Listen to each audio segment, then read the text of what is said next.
There are many mysteries in not only a Game of Thrones, but also in just the universe of A Song of Ice and Fire. In this video series, I want to discuss the mysteries of the Kings of Winter.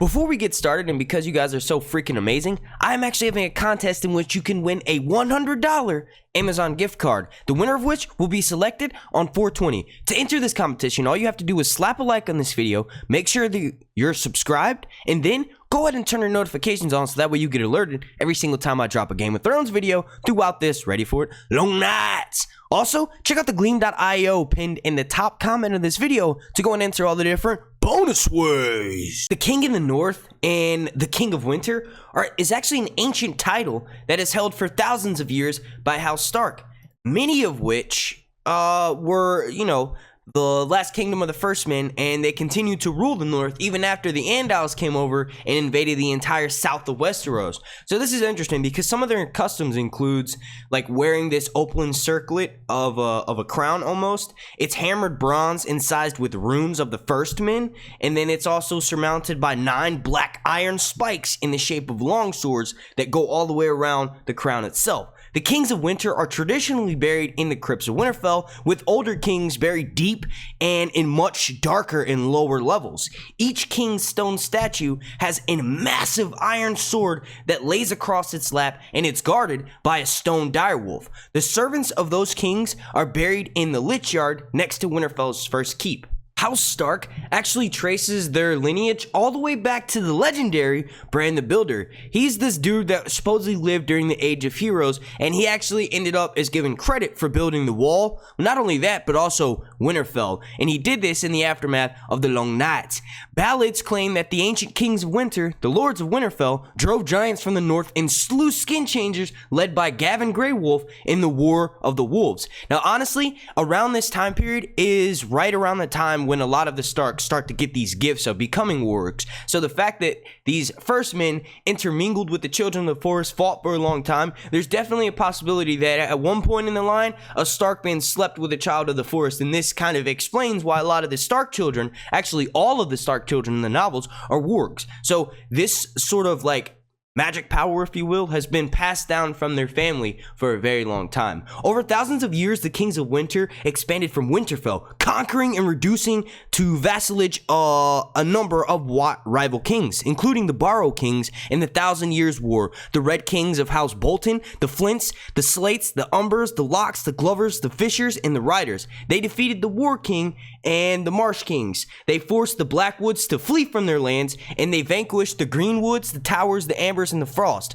Oh my god, George loves to come up with these creative ass names for these families. Anyway, many of their defeated enemies were forced to send women brides to House Stark, which is very similar to what the pharaohs used to do in ancient Egypt. When they would conquer other kingdoms, they would have these other kingdoms send them wives as their tribute. But you never hear about pharaohs sending their daughters out as tribute as well. So there's a little bit of similarity between House Stark and ancient Egypt there. Another interesting sort of similarity, and kind of relates to modern day, since you have Theon at one point was fighting with House Starks. The Stark Kings have often warred with the Ironborn from the Iron Islands and wildlings from north of the Wall. After the rape of the 3 sisters, the Stark battled with the Iron Kings of the Mountain of the Vale for 1,000 years over the Bight in the war across the water. The Starks also eventually conquered the troublesome island of Skagos, which we know it as the island filled with cannibals and, of course, unicorns. While the King of Winter was used by ancient Stark monarchs, King of the North has become the more commonly accepted term in these recent centuries. The last King of the North, besides Jon Snow, was Torrhen Stark, and he is famously the Stark who bent the knee to Aegon Targaryen during Aegon's conquest, thus making the North officially a part of the Seven Kingdoms and therefore controlled by the Iron Crown. The crown of the King of Winters was surrendered to Aegon, since Lord Stark has traditionally held the title of Warden of the North for the Iron Throne. So this is sort of like he took away, that you're not a king, you're no longer a ruler in the North. Instead, you're a Warden of the North, but basically you do still rule the North, but ultimately you answer to me. So Torrhen Stark was famously the last king of the North next to our boy Jon Snow. The history of the Stark kings is described in Maester Child's Winter Kings, and it's also Legends and Lineages of House Stark, which is mentioned in what I'm getting most of my information for, which is actually A World of Ice and Fire, and I'm going to link this down below in the description so you guys can go pick up a copy for yourself if you'd like. A little bit of bait there for people who are going to rush down to the comment section for when I say something wrong. I know that Robb Stark was technically the next in line for King of the North. Well, he got elected that when they executed his father and he rebelled from the crown. He was elected as King of the North. It was such a short-lived thing, I don't really count it, and I honestly feel like the only reason why Robb was declared this was because Ned was dead. They needed his son to take up arms and go and fight, so they obviously named him King of the North. I feel like Jon Snow is a better representative of a King of the North because it was almost like free will. He's a member of House Stark, but it's not like he was next in line for the throne. So he was actually elected by the people. So just, and I'm letting my feelings rule over facts here because that's a very common and popular thing to do these days, but I feel as though Jon Snow was more of a King of the North than Robb Stark. But anyway, you guys let me know what you think about that kitten debate down below in the comment section. Now, to sort of kind of wrap this video up, let's discuss some of the known kings and some of the great deeds they were known for. Back in antiquity, Brandon Stark, also known as Brandon the Builder, he's probably one of the most famous kings of the North, or kings of Winter. He is actually the founder of House Stark and the first king of the North, alleged builder of Winterfell, Storm's End, Hightower, and the Wall. There's also another Brandon Stark, but he's known as Brandon the Breaker. He's honestly one of my favorite King Bran Starks of Winter because there are a lot of them. I'm looking at just 6 right now. But anyway, he is the one who actually allied himself with the king north of the Wall, if you will, Qyburn, and they actually worked together to defeat the Night King in the original Long Night. So this is why Brandon the Breaker is one of my favorite House Stark, or I guess Brandon of House Stark kings of Winter. Oh man, it's a giant clustery. But anyway, some of the more recent kings that we know that sort of held this title is another Brandon Stark, and he was known as Brandon the Shipwright. He loved to sail and built up a mighty northern fleet. They're compared to some of the other deeds on this list, he's known, small. There's also Theon Stark. He was known as the Hungry Wolf. He actually defeated the greatest Andal invader, Argo 7-Star. He later went on to conquer the Three Sisters and attack the Fingers. This honestly most likely began the war across the water, which is interesting because people named Theon in our story tend to do some great things, but also some not so great things. So starting this war across the water probably cost thousands of people their lives. Then we also have Robb Stark, also known as the Young Wolf, and he was the first king in the North and the king of the Trident at the same time, after Aegon's conquest anyway. He never lost a battle, but he died by, following his pecker and not staying true to the oaths that he made to House Frey. So he ultimately died in the Red Wedding, but he was also known as the king who lost the North, which is kind of sad because honestly, the Red Wedding was one of the most hard things for me to watch on screen.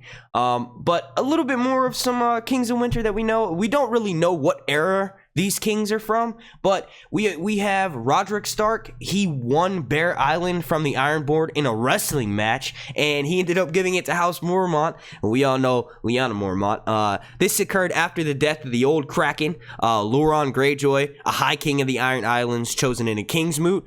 Roderick Stark's sons and grandsons battled the Ironborn over Cape Kraken.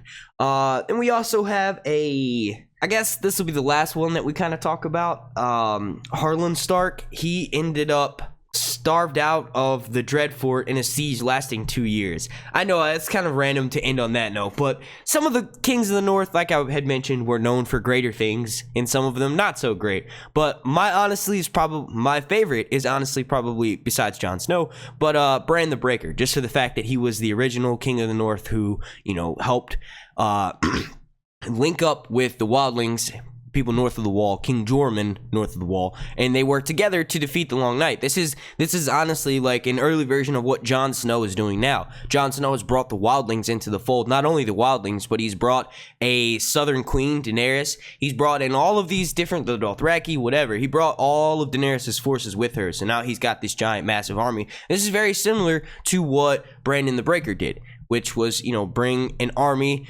of not people from his area together, unite everyone, and then, use it for a common purpose or to, I guess, procure the greater good, to make sure that there's a future that everyone's fighting for. So that's probably why Brandon the Breaker is my favorite Kings of Winter. I want you guys to let me write Yeah, let me write a comment down below. I want you guys to write a comment down below letting me know who your favorite Kings of Winter was, besides Jon Snow, because that's just too obvious of a choice. He is a Targaryen. He's got all of the best qualities of both of my favorite houses, House Stark and House Targaryen. So it's kind of like, you know, if you have to sort of remove him. But either way, let me know who your favorite King of Winter is down below in the comments section. Since we started this Mysteries of A Song of Ice and Fire, you know, sort of like Decoded, since we started off in the north, I kind of feel like we should continue with that theme, and maybe in the next video we'll cover maybe the original Long Night, or maybe even, you know, some more of the Stark's kings and some of the great deeds they did, not necessarily just focusing on the kings in the north, but just some great deeds that House Stark has done for the greater of Westeros.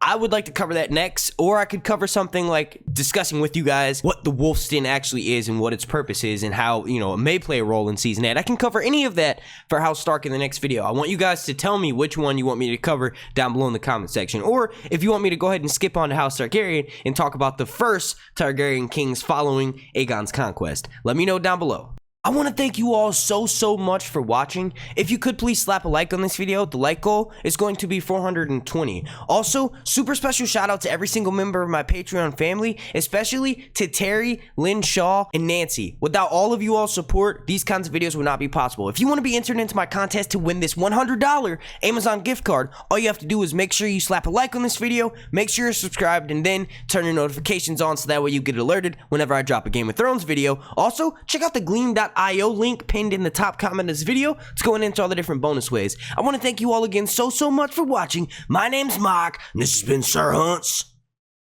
Review. Do yourself a favor. If you aren't following Sophie Turner on social media, go ahead and do so. Homegirl is fucking gorgeous, and she's always posting pictures of that hot body.